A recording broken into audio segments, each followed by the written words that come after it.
Amis auditeurs, bonsoir. Amis auditeurs, bonsoir. C'est toujours Evelyne, présentatrice du Mediaphare sur la haute fréquence WUNR 1600 AM.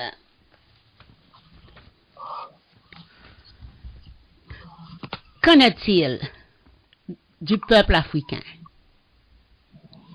Quelles leçons tirer de l'expérience juive pour renaître? Le peuple africain, à l'image du peuple juif face aux nazis, a vaillamment résisté aux razzias négrières et à la colonisation. Point de rappeler à l'occasion les prouesses de Somari, Béhanzin et Ménélique contre l'invasion étrangère. Sans le savoir, nous avons oublié pour un temps la même barbarie qu'a connue le peuple auquel nous appartenons, ainsi que ces stigmas que nous portons encore aujourd'hui. Nous savons et avions quand même dit qu'aucune barbarie au monde ne peut être mesurée à la barbarie que nous voyons là. Avions-nous alors hiérarchisé les barbaries? Certainement pas. C'est l'horreur de la chose que d'autres ont vécue en tant que peuple et que nous aussi, nous avons vécu en tant que peuple et continuons malheureusement de vivre qui nous conduit à nous exprimer ainsi ce soir. Pourquoi ils ont hissé la Shoah au rang du plus grand crime, du plus grand génocide de l'humanité? La traite négrière, la colonisation et la Shoah, à la lumière de cette définition, il est évident que ces trois barbaries humaines sont des génocides. La traite des esclaves est un projet d'élimination de masse qui est intellectuellement pensé et juridiquement justifié. Élimination de masse, justifiée, et je dis, par les savants et les rois occidentaux. Du moins pour ce qui est du commerce triangulaire. À partir de là, son application se fera par la chasse à l'homme,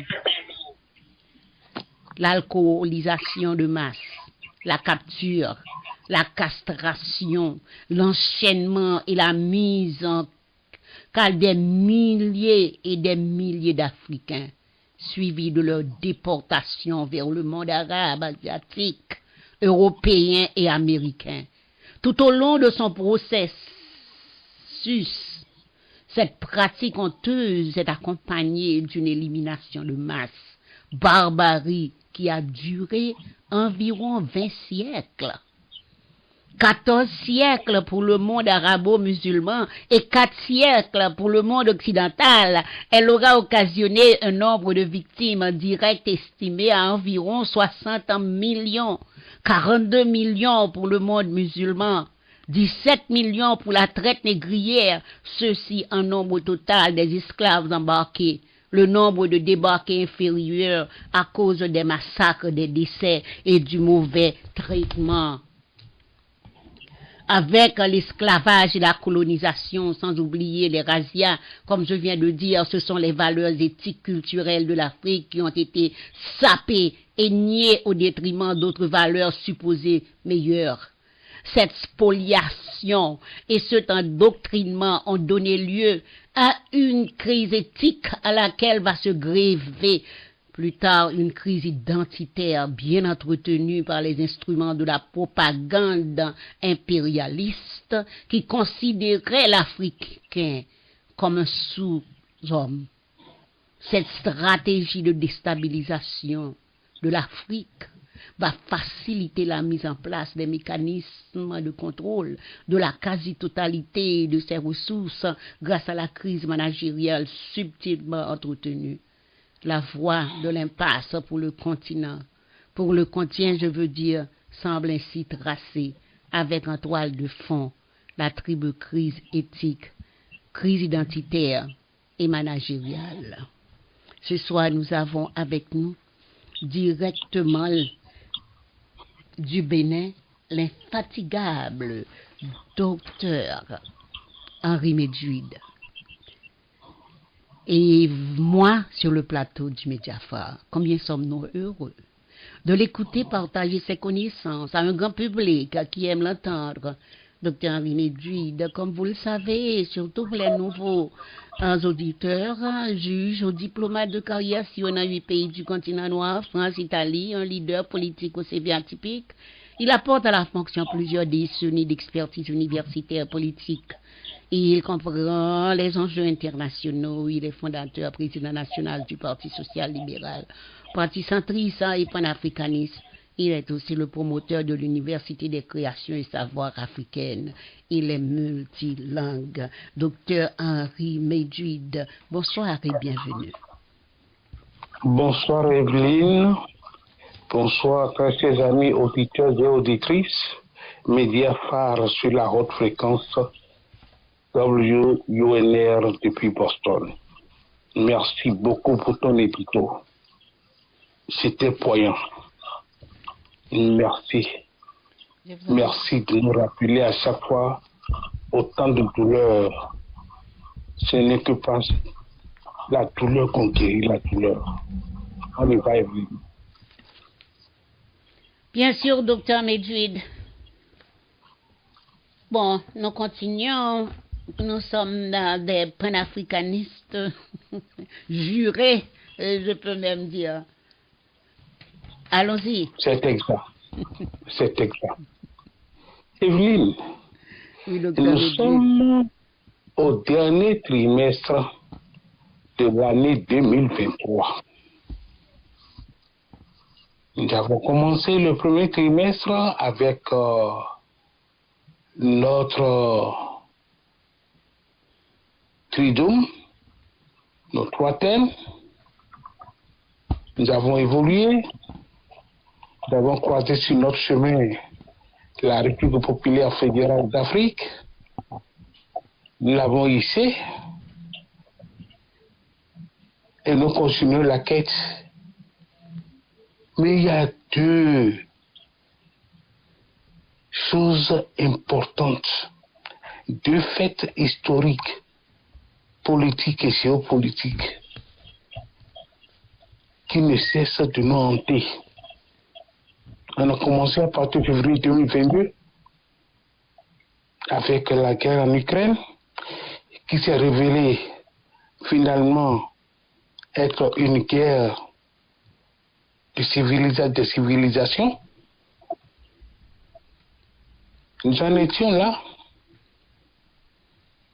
quand nous avons connu l'émergence des forces de progrès dans la ceinture sahélienne. Le Gabon est venu s'y ajouter. Et brusquement, à partir du 7 octobre dernier, c'est la guerre Israël-Hamas qui explose et de façon vraiment cruelle. C'était des morts par centaines et dans les 2 camps, côté Israël comme côté Hamas. C'était des bombardements terribles sur Gaza. Quel enseignement pouvons-nous en tirer? Ce parcours-là, ce que nous vivons depuis ces 2 dernières années, ce que nous vivons depuis le mouvement au Mali, au Burkina, au Niger, la bravoure des peuples du Sahel est à saluer, et ça c'est vrai. C'est vrai. À chacune de ces étapes, nous avons des enseignements à tirer. À chacune de ces étapes, nous avons des rapports d'étape à faire. Evelyne, nous sommes encore debout.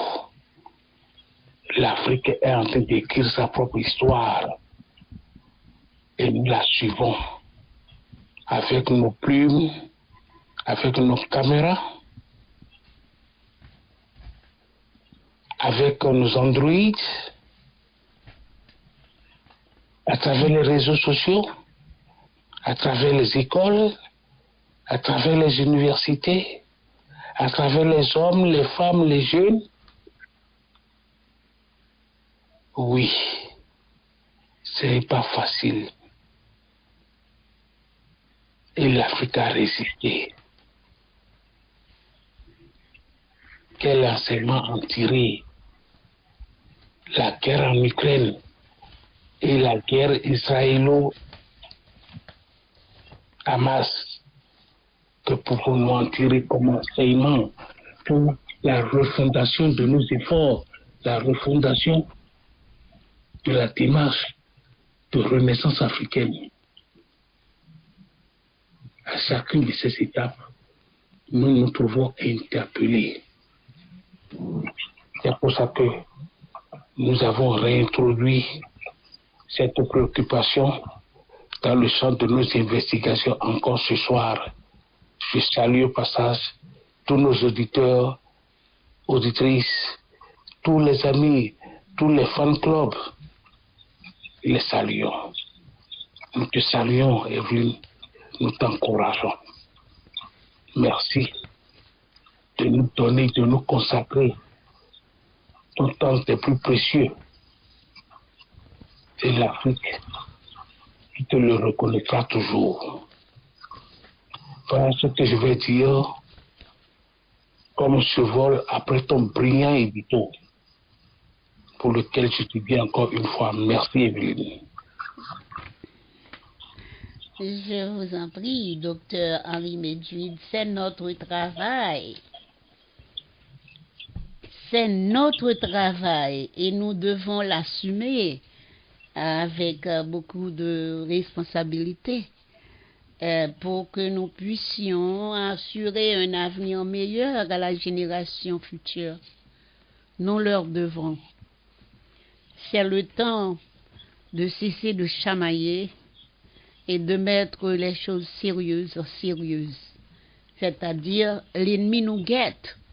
Nous ne sommes pas encore sortis de l'ornière. Nous sommes sur le point, mais nous devons travailler ensemble et faire attention, parce qu'ils nous guettent. Au moins de faiblesse, nous serons foutus. C'est-à-dire, la porte est ouverte, nous devons mettre des garde-fous, en même temps nous devons travailler d'arrache-pied et ensemble. C'est parce qu'on s'est laissé diviser. Et voilà pourquoi ils ont eu toute cette opportunité de faire ce qu'ils veulent, parce que nous sommes divisés, le peuple noir. Merci. Docteur Medjuid. Merci, Evelyne. Cet appel à l'unité, cet appel au renforcement des capacités, cet appel à forger nos destins pour en faire un destin unique au service de la construction de notre chère maman Afrique. Nous devons briller par notre exemplarité. Nous devons motiver la jeunesse. Nous devons motiver les femmes. Nous devons motiver nos universitaires. Nous devons motiver nos chercheurs. Nous devons motiver nos spécialistes dans les sciences de l'éducation. Nous devons motiver les chercheurs en histoire et archéologie, les chercheurs en économie, les chercheurs en droit, les chercheurs dans tout ce qui relève du génie, de l'intelligence artificielle. L'Afrique a besoin de tout ça, des hommes de lettres, les sociologues, les journalistes, les sportifs, les artistes. L'Afrique a besoin de toutes ses forces pour se mettre à écrire la nouvelle histoire de sa réémergence. La nouvelle histoire de sa réémergence, parce que nous venons de très, très, très, très loin. Et notre génération, grâce à ce qui se fait par Mediapart, sur la grande fréquence de la WUNR, nous apportons chaque jour, chaque soir, chaque nuit, ce que nous avons comme vigueur, comme énergie, comme créativité, comme conviction pour pouvoir aller beaucoup plus loin. Nous poussons chaque fois, à chacune de nos rencontres, la réflexion toujours plus loin. Parce que l'essentiel, c'est notre unité, c'est la mobilisation de ce que nous avons de plus cher, à savoir leur savoir-faire, leur savoir-être. Nous savons du pain sur la planche, mais nous n'avons pas peur. Mais l'unité, elle est incontournable, elle est à rechercher, elle est à restituer, elle est à intégrer. L'unité. Oui, ceux d'entre nous dotés de savoir-faire, dotés d'intelligence, dotés de capacité à créer, de capacité à construire. L'Afrique a besoin de tout cela, de tous ces braves valides. Et c'est notre quête de tous les jours. Nous avons vu, avec la guerre en Ukraine, comment l'Occident s'est-il organisé pour aller soutenir l'Ukraine contre la Russie. Nous avons vu ce qui se passe, les capitaux, les énormes capitaux mobilisés. Comme on a mobilisé, qu'on a mobilisé chaque jour pour aller soutenir Israël contre les Palestiniens. Mais jusqu'à quand? Jusqu'à quand? Parce que le monde est en train de changer. Le monde est en train de changer à une vitesse vertigineuse. Aujourd'hui, nous assistons à la naissance d'un nouvel ordre mondial avec la Chine qui est devenue une superpuissance économique, militaire et nucléaire. La Russie, pareil. Le Brésil, la République sud-africaine, l'Inde, et tout ça à travers les BRICS. Le monde est en train de changer. Et l'Afrique a joué. L'Afrique a ses chances à jouer. La race noire a ses chances à jouer. Arrêtons un peu avec certaines indifférences, avec certaines insensibilités. Ce n'est dans l'intérêt de dans l'intérêt de personne. Nous devons nous unir. Nous devons nous unir. Nous devons élever la barre. Nous devons nous retrouver, nous compenser réciproquement. Nos mains doivent se mettre à se saisir des truelles, à se saisir de toutes les machines possibles. Les communautés afrodescendantes doivent savoir que elles constituent des éclaireurs. et que l'Afrique, sur le continent, a besoin de ses frères et sœurs des communautés afro-descendantes pour venir nous aider pour la reconstruction. Mais j'ai espoir, et puis nous avons espoir que le nouvel ordre est en train de naître. Le nouvel ordre en Afrique est en train de naître. Que les velléités des puissances coloniales, néocoloniales, sont en train d'être balayées. Et ça, je suis très sérieux là-dessus. Les indices sont là et nous serons surpris avec les élections présidentielles qui auront lieu à partir de 2024, 2026. Ça serait une nouvelle génération d'hommes totalement acquis à la renaissance africaine, totalement acquis à l'indépendance africaine, totalement acquis à l'exercice de la pleine souveraineté. Ce ne serait plus des soumis, des sous-préfets du colon. Ça s'est terminé à jamais.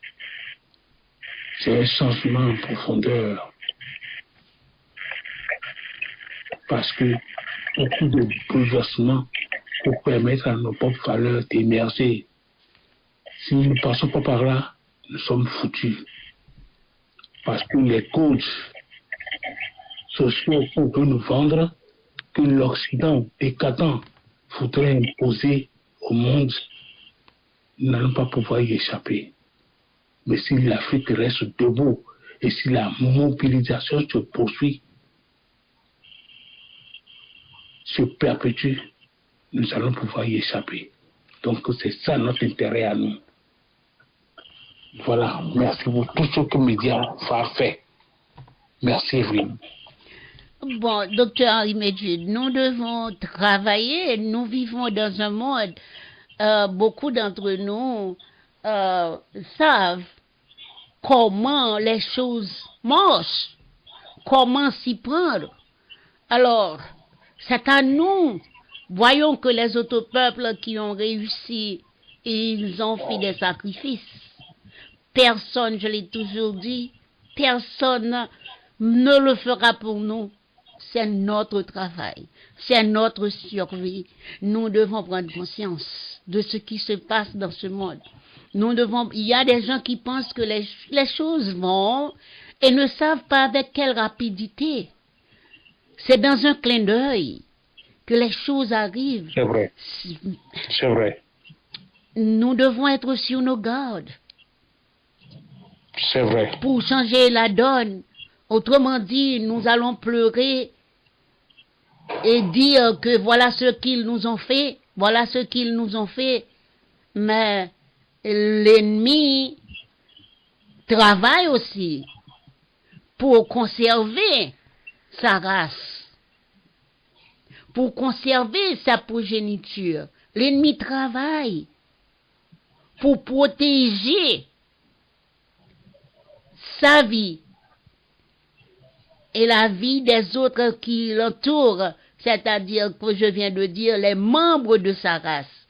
Mais il revient à nous, les Noirs, qui se laissent diviser. Et on se sert de nous pour nous détruire. Nous avons du travail à faire. Si nous voulons, comme je viens de dire, assurer un avenir meilleur à notre progéniture. Nos ancêtres nous ont tendu le bâton. Il revient à nous de courir avec et de faire mieux. Et nous allons le faire. Et nous Nous allons le faire. Nous devons le faire. C'est un devoir. Voyons ce qui se passe dans le monde maintenant. Et c'est pas pour la première fois. Il y a ce qu'on appelle, docteur Henri Medjid, la race noire doit prendre beaucoup de précautions. nous devons surveiller nos épaules. Parce qu'ils sont là pour nous détruire. Ils ont besoin de la richesse, les richesses du continent. Mais ils n'ont pas besoin de notre présence. Ils vont faire tout ce qu'ils sont à leur pouvoir pour nous décimer. Nous devons être sur nos gardes. L'histoire en abonde. On les voit, on les touche. Alors nous ne sommes pas des moribonds. Nous devons prendre conscience que la race noire est une race qu'on est en train de décimer. Et par tous les moyens. Si nous ne le savons pas, si nous ne le comprenons pas, alors je ne peux pas dire adieu, même s'il reste une personne à continuer la bataille. Il faut travailler. Personne ne viendra le faire pour nous. Ce qui se passe aujourd'hui, pour notre génération, nous voyons cela avec des yeux sombres. Nous ne pouvons pas seulement continuer à parler, mais nous devons mettre les mains dans les mains, comme on dit, pour continuer la bataille. Personne ne le fera pour nous. Nous voyons ce qui se passe. On tue les gens comme des bêtes de somme, sans regret. Il y a des scènes que vous ne pouvez même pas regarder. Ça donne la mort dans l'âme. Les gens qui sont déjà morts. Et on est en train de de les abattre. De continuer.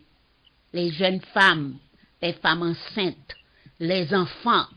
Vous voyez dans quel monde nous vivons? Alors, si nous ne prenons pas conscience, c'en est fait, docteur Henri Medjid. C'est vrai. Malheureusement,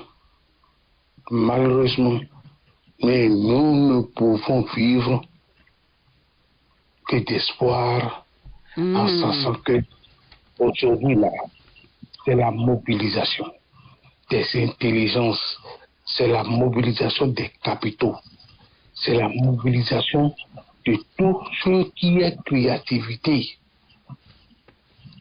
Nous devons occuper nos espaces et nos espaces aussi bien là où chacun de nous vit, qu'on soit au Canada, qu'on soit aux États-Unis, qu'on soit dans les Caraïbes, qu'on soit en Amérique latine ou sur le continent. Nous devons inscrire ça dans notre devoir au quotidien. Que l'Afrique doit se bâtir, que notre race doit être préservée, que notre race doit être perpétuée, que nous devons être les maîtres en pleine possession de nos biens. Il nous faut travailler, il nous faut nous passer de l'Occident. Ça veut dire que nous avons 10 fois plus de travail de génie à faire que l'Occident le fait aujourd'hui. Nous devons travailler beaucoup plus, comme l'ont fait les Chinois, comme l'ont démontré les Indiens. C'est très important. Il n'y a plus de temps à la paresse, il n'y a plus de temps à la nonchalance, il n'y a plus de temps à l'indifférence, il n'y a plus de temps à l'insensibilité. Nous devons faire péter nos intelligences. Nous devons être des leaders. Nous devons être des éclaireurs. Nous devons être des bâtisseurs intrépides dans l'amour, dans l'unité, dans la passion de servir la race noire, dans la passion de servir l'Afrique. C'est fondamental. notre survie, nous la devons à ça. Parce qu'ils ne veulent que de nos ressources, ils ne veulent que de nos matières premières, ils ne veulent que des produits de notre sous-sol, mais ils ne veulent pas de nous. Mais nous devons nous imposer. Nous devons nous imposer. Oui, mais docteur, nous n'avons pas besoin qu'ils ont besoin de nous. Alors, si j'ai bien compris ce que vous dites, la dernière phrase, nous devons faire pour nous autres. Non pas pour qu'ils voient, mais pour nous. Parce que si on ne le fait pas, ils vont nous exterminer. Si nous autres, nous ne comporterons pas entre frères et sœurs des Noirs, il n'y a pas de différence entre les Noirs. Parce que quand on vous extermine, on ne vous demande pas si vous êtes béninois, si vous êtes haïtienne, si vous êtes guadeloupéen. On ne vous demande rien. On voit un Noir. C'est tout. C'est tout. Alors, c'est là qu'on essaie, quand j'ai entendu beaucoup de gens parler, il semble qu'ils pensent que c'est l'affaire des Africains, je ne sais pas, c'est vrai, c'est l'affaire des Africains, c'est l'affaire des Noirs. Ici, si vous aviez étudié les souffrances des Noirs ici aux États-Unis, après avoir bâti cette nation, aidé ces gens à bâtir cette nation, nous continuons toujours. C'est un combat perpétuel. Alors, si nous autres, cette grande porte est ouverte et nous travaillons pour que ces gens-là ne viennent pas la fermer, alors, nous avons l'exemple. Voilà pourquoi, Dr. Medud, j'ai commencé avec cette affaire de penser que ce sont les Juifs qui ont souffert, c'est un peuple de Dieu, nous ne sommes pas des peuples de Dieu. Ça, ce sont des hérésies. Et vous voyez, les Noirs répètent à tort et à travers. C'est pas possible parce que ils les ont mis pour nous. À l'opposé des Juifs, les Africains n'ont pas reçu à relever la tête, à obtenir des réparations pour l'esclavage, la colonisation, pour que nous puissions reconstruire solidement l'Afrique. Parce que ils ont mis des garde-fous.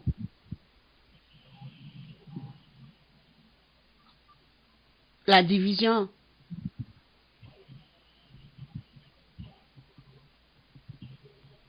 Alors, si nous ne profitons pas, Dr. Medud, allez-y. Nous allons en profiter. Nous allons profiter de tout ce que la modernité apporte, de tout ce que le progrès scientifique apporte. Oui. Nous aussi, nous devons être au grand rendez-vous de l'intelligence artificielle. Nous devons être au grand rendez-vous des sciences, dans toute leur profondeur, dans toute leur propagation, leur appropriation. Nous devons pouvoir renverser la vapeur. Les universitaires, nos universités, les centres de recherche, nous devons nous engager pour impacter nos créateurs culturels, nos ingénieurs culturels, nos sassants, nos sages, nos intellectuels, nos corps habillés, nos ingénieurs, nos enseignants, nos historiens, nos sociologues, nos littéraires, nos philosophes, tous, nous devons nous mobiliser pour repousser les dernières lignes de cette frontière liée à la conquête du savoir. Nous devons nous approprier le savoir. Savoir vaincre même sans avoir raison. C'est ça qui a symbolisé l'Occident. Savoir vaincre sans avoir raison. Nous aussi, à notre tour, nous devons pouvoir vaincre sans avoir raison. La domination passe par là. Nous devons aller à la conquête. Nous devons devenir un centre de rayonnement comme l'a été l'Égypte pharaonique. Nous devons renouer avec l'essence même de nos cultures, l'essence même de nos savoirs, l'essence même de notre histoire. Nous ne devons pas être des amnésiques. Il ne faut pas que les 4, les 5 derniers siècles nous fassent oublier l'histoire multimillénaire dont nous avons été les grands bâtisseurs. Nous sommes encore debout et nous trouverons sur leur chemin. Oui, tout à l'heure, Evelyne, tu as dit, même s'il ne restait qu'un seul, l'espoir nous permettra de nous émerger à nouveau. Cela passera par l'unité. Sur cette chaîne, grâce à Mediapart, nous ne cesserons de le dire. L'unité, l'unité, l'unité. Tout passera par notre unité. Tout passera par notre instinct à être solidaires les uns vis-à-vis des autres. Comme le font les Chinois, comme le font les Juifs. Oui, notre unité doit être reconstruite de façon inébranlable, avec de fortes convictions. C'est ce qu'il nous faut à cette étape-ci. Nous sommes à une étape charnière, parce qu'une nouvelle ordre mondiale se bâtit et l'Afrique doit être présente. La race noire doit être présente. Et c'est nous la race noire. C'est nous la race des origines. C'est nous la race au commencement des commencements. Les bénis de Dieu, c'était d'abord les Noirs. C'est des Noirs que dérive tout le reste. Nous voilà. C'est la première civilisation. Exactement. Exactement, Evelyne. Oui. Et il faut aider les autres à comprendre parce que on nous a humiliés. Vous voyez? À l'opposé des Juifs, comme j'ai dit avant, les Africains, les Noirs, nous les Noirs, n'ont pas réussi à relever la tête. Et nous savons pourquoi. À obtenir les réparations et à reconstruire solidement l'Afrique, non. Les Juifs, ne vous mentionnez les Juifs, ils ne sont pas arrivés là où ils sont sans l'aide de l'Europe. Voyez, sans l'aide de l'Europe, et spécialement les États-Unis d'Amérique. Vous voyez, plusieurs raisons expliquent notre échec. La mise en continuelle à jour des outils du racisme, de domination, d'exploitation.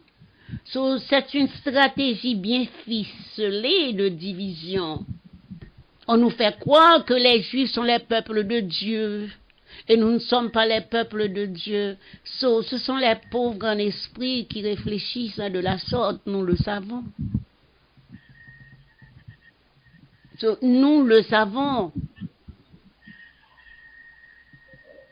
Alors, ils sont arrivés là où ils sont de la même façon que nous avons les États-Unis. Ce sont les Indiens qui habitaient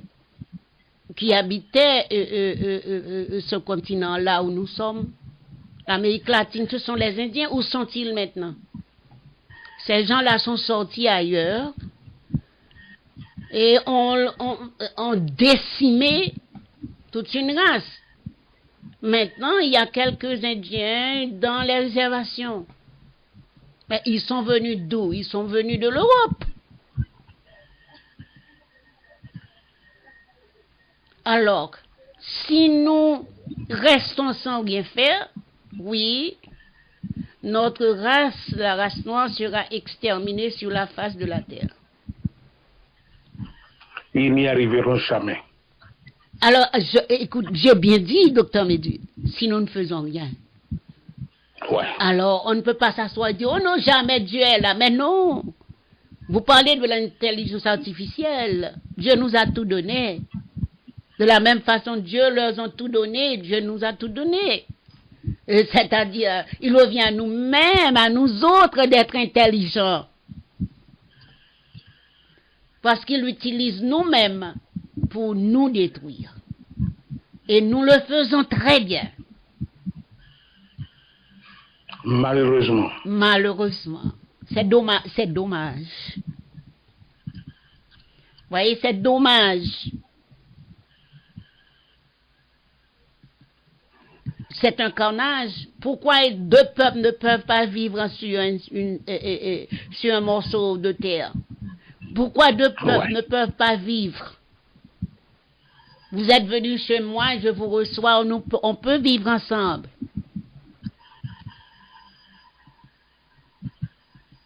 C'est vrai. On pouvait établir les Juifs, même ici aux États-Unis, en Amérique et partout autre. Ils sont là, ils ont trouvé ces gens-là. Bon, ils devraient se mettre ensemble, donner leur liberté à cette affaire de vous êtes libre et moi je suis esclave. C'est en 21e siècle, nous ne pouvons pas continuer à être esclaves des autres. Plus jamais ça. Plus jamais ça. Et ils sont venus avec tant d'artifices pour nous montrer qu'ils sont supérieurs à nous autres. Supérieurs à quoi? Et nous aussi, nous devons nous approprier ces forces-là. Certainement. Nous devons nous approprier ces artifices-là, apprendre à vaincre sans savoir raison, apprendre à lier le bois au bois. C'est fondamental, c'est stratégique, c'est géopolitique. Notre survie, nous la devons à ça. Mais heureusement, Evelyne, ça a commencé. Ah oui, oui, oh oui, oh quand oui. j'imagine les prouesses qui se développent grâce au mouvement de transition au Mali, au Burkina Faso, au Niger, la résistance contre l'ordre ancien. Oh, c'est formidable. Dieu nous a envoyé. Dieu nous a envoyé un homme, un jeune homme. C'est la réincarnation de Thomas Sankara. Dans une année, il parle de protection des choses nucléaires pour son pays, pour sa nation. Dans moins d'une année, il a étonné le monde. Oui. Alors, je suis entièrement d'accord avec vous, docteur Medjid. Comme on avait dit avec Toussaint Louverture, la négritude se mit debout pour la première fois dans le monde. On peut répéter ça. Ok, la négritude se met debout pour la deuxième fois dans le monde avec Ibrahim Traoré. 34 ans d'âge. C'est vrai. Nous sommes en train de rééditer une histoire. Certainement. Qu'on avait connue dans les années 1801, 1802, 1803, 1804 avec Haïti. Oui, docteur Medjid. Haïti l'appelle. Et l'histoire se répétera Se répétera. Pour la grandeur de la race noire, pour sa dignité, pour sa réaffirmation. Nous saluons au passage tous les mouvements, les efforts, depuis les mouvements de regroupement, depuis les IB, Dubois, les Marcus Garvey, oui, les pionniers, les Kwame Nkrumah, les Patrice Lumumba, oui, les Sékou Touré, les Samora Machel, les Amilcar Cabral, tout Kadhafi, Muammar Kadhafi, nous leur sommes reconnaissants du prix du sang qu'ils ont eu à payer. Du prix du sang qu'ils ont eu à payer. Les Péancins, les Biokera, les Wesley Koulibaly, les Thibou Bakary, oui, Didier Rollins, nous sommes là. Nous sommes là. Nous sommes là les éveilleurs de conscience. Nous sommes là les alerteurs pour faire bouger les lignes dans ce monde sans pitié. Dans ce monde sans pitié pour la race noire. Mais nous allons gagner. Nous allons gagner. Grâce à notre union, grâce à notre unité, grâce à la convergence des intelligences, grâce à la solidarité, à l'humilité de nos peuples, à l'efficacité des plus intelligents, nous allons nous donner la main. Nous allons nous donner la main. Depuis les Caraïbes, jusqu'en Afrique, en passant par l'Amérique latine, les États-Unis, le Canada, l'Europe, c'est une invite que nous envoyons à tous ceux qui peuvent se revendiquer de la race noire. Nous devons en être fiers, nous devons en faire un objet de valeur, un objet spécial, à l'instar de ce que les Chinois ont pu réaliser, de ce que les Indiens ont pu réaliser, de ce que les Russes sont en train de réaliser. Ce siècle, c'est notre siècle.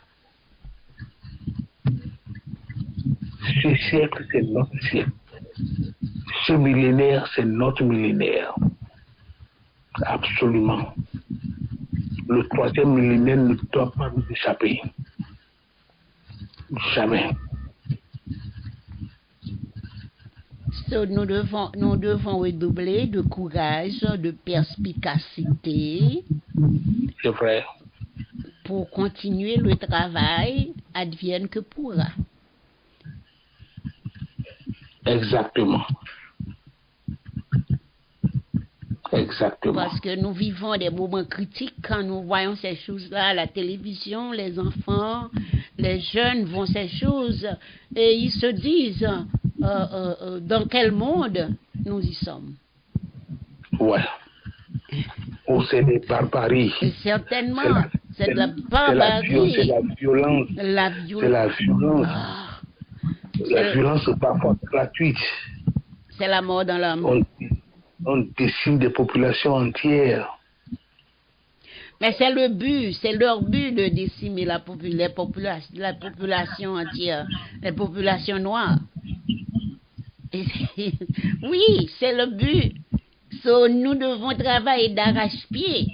Parce que autrement dit, si vous voyez ce qui se passe là-bas, c'est pas aujourd'hui que le premier ministre israélien persiste dans son refus d'une solution du conflit israélo-palestinien fondé sur 2 États. Non. Il refuse catégoriquement. Ouais. Parce qu'il se s'est soutenu au niveau de toutes les instances internationales, Nations Unies, OMS, UNESCO, OIT, partout, il sait qu'il est soutenu parce que les USA sont là, l'Amérique est là, Joe Biden est là, l'exécutif américain est là, la communauté juive est là, la communauté sioniste mondiale est là. Et nous aussi, nous devons en tirer des enseignements pour mieux nous réorganiser, pour asseoir aussi notre suprématie. Nous aussi, nous devons avoir des insignes de suprémacistes pour ce qui est de notre race. Oui. Alors, vous voyez bien, docteur Medjid, c'est pour des motifs politiques évidents que Netanyahou se refuse à adopter une attitude plus modérée. Ouais. Ils savent qu'ils dominent. Ils savent qu'ils dominent, mais encore pour combien de temps? Oubliant que le monde est en train de changer, oubliant qu'il y a un nouvel ordre mondial qui est en train de s'imposer inexorablement, irréversiblement.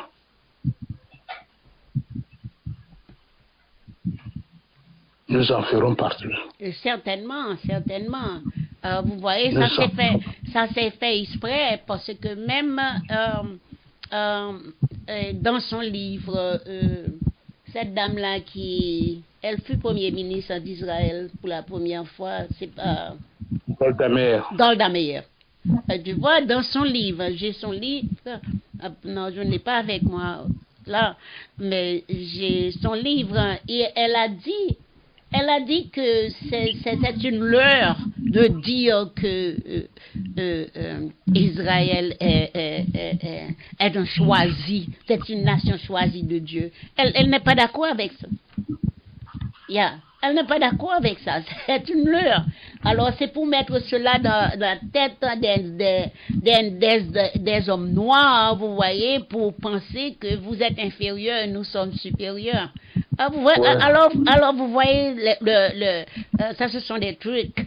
Tout ça est transitoire. Certainement, c'est dans son livre. Golda Meir. Nous prenions conscience. Oui. À condition que nous prenions conscience, c'est très important.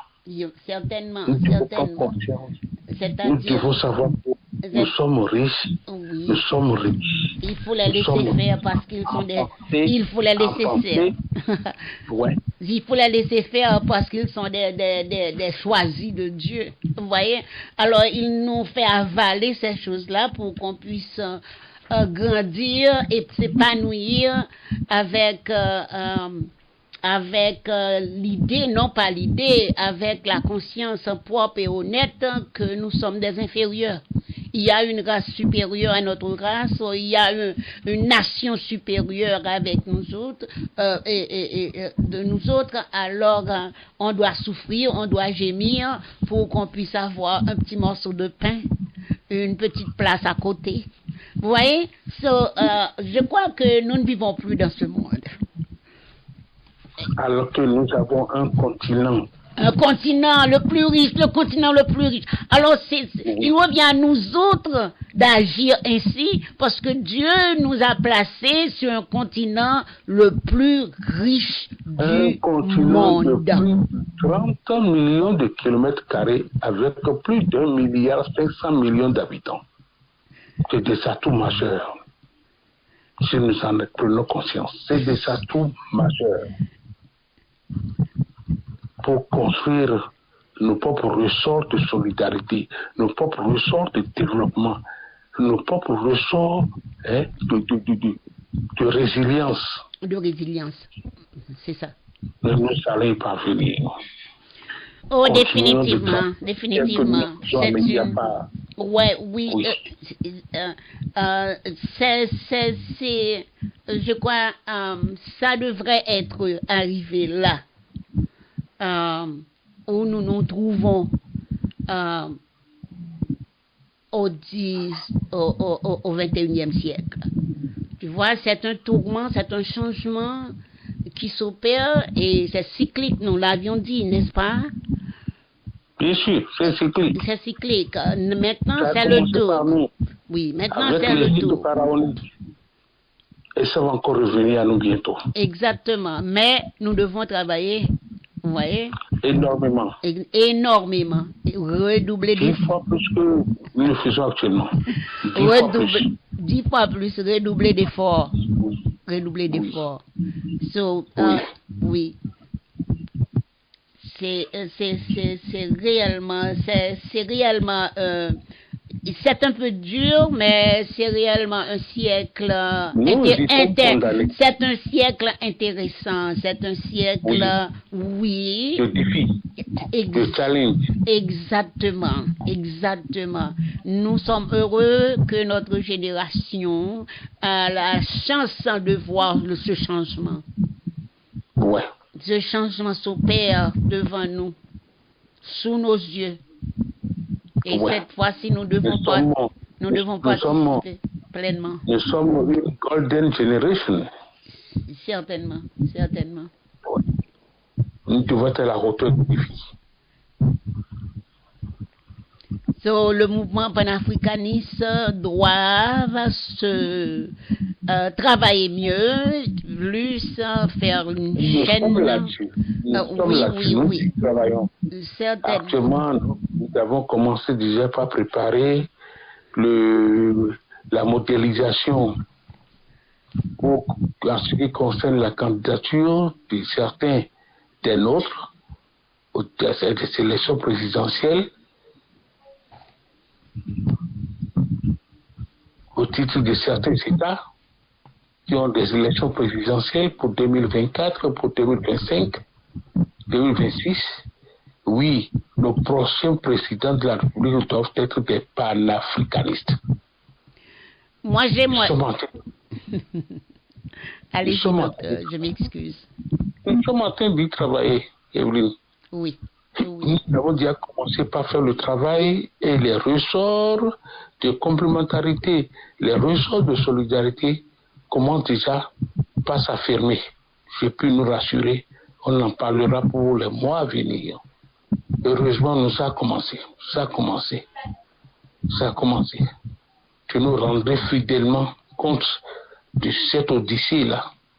C'est très important. L'Afrique en marche. L'Afrique nouvelle en marche. Certainement, docteur Henri Medjid. Alors, il y a des gens qui pensent que ils sont mieux, ils pensent qu'ils sont mieux, qu'il est mieux de mettre l'armée à la tête d'un pouvoir que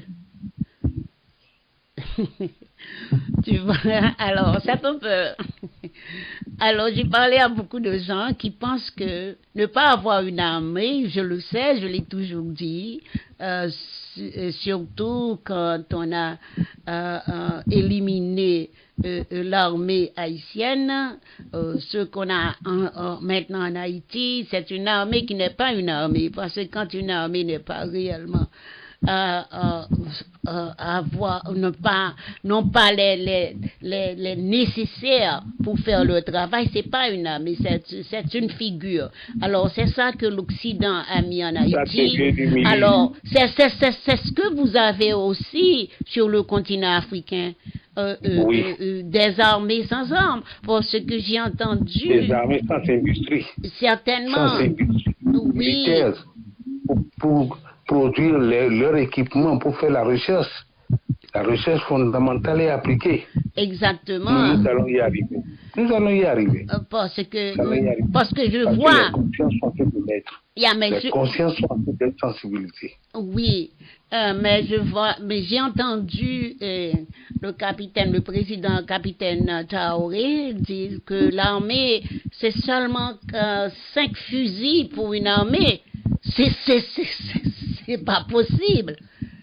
C'est ce qu'il a trouvé. Mais l'armée était réduite à sa plus simple expression. Tous les armées sur le continent africain. sont on des importait des figures. forces spéciales. On importait des forces spéciales. Donc, les armées dans les pays africains francophones étaient juste des objets de décoration. C'était pour amuser la galerie. C'était pour amuser la galerie. Parce que c'était ça la volonté du colonisateur.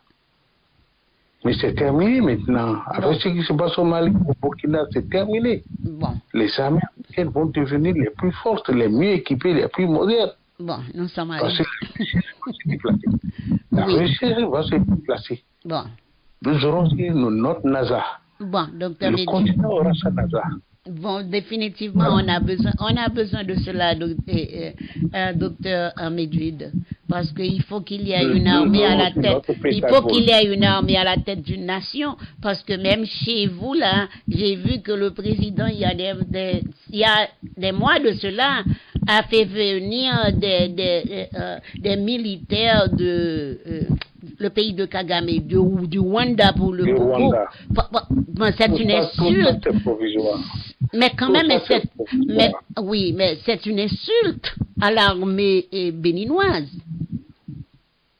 Vous faire venir des armées d'un autre pays venir chez vous pour vous protéger, c'est que vous ne faites pas confiance à votre propre armée. Vous savez, il y a des actes dans l'histoire, c'est avec le temps qu'on tire les enseignements, c'est avec le temps qu'on tire les enseignements, c'est avec le temps qu'on tire les conclusions. Nous aurons aussi le temps de tirer les conclusions de cette expérience, et c'est le rapprochement panafricaniste. Ce serait une bonne chose. Bon. Mais c'est juste pour protéger des intérêts privés, des intérêts égoïstes. Ce serait dommage. Dommage. Mais nous en reparlerons. Oh, certainement. J'ai dit cela en passant. Ça m'est venu à l'esprit. C'est un droit, c'est le droit de l'intellectuel. C'est un droit inaliénable. Bon, docteur Henri Medjid, qu'est-ce que vous dites? Oui. Pour qu'on puisse dire au revoir pour ce soir, alors. Nous leur promettons de continuer de construire l'Afrique de plus belle. Nous allons leur promettre de continuer à susciter l'envie de nos intellectuels, l'envie de nos ingénieurs, l'envie de nos sociologues, de nos universitaires, de nos littéraires, de nos juristes, de nos économistes, de nos ingénieurs à s'intéresser à comment bâtir l'Afrique nouvelle, pour que l'Afrique puisse prendre sa place dans le nouvel ordre mondial économique, culturel et sociétal. Nous allons poursuivre le combat. Nous serons toujours à tes côtés. Grâce à Mediaphare et merci à la WUNR. Je vous en prie, docteur. Au revoir. Merci à vous. Bonne soirée, chers tous. À la prochaine. Merci.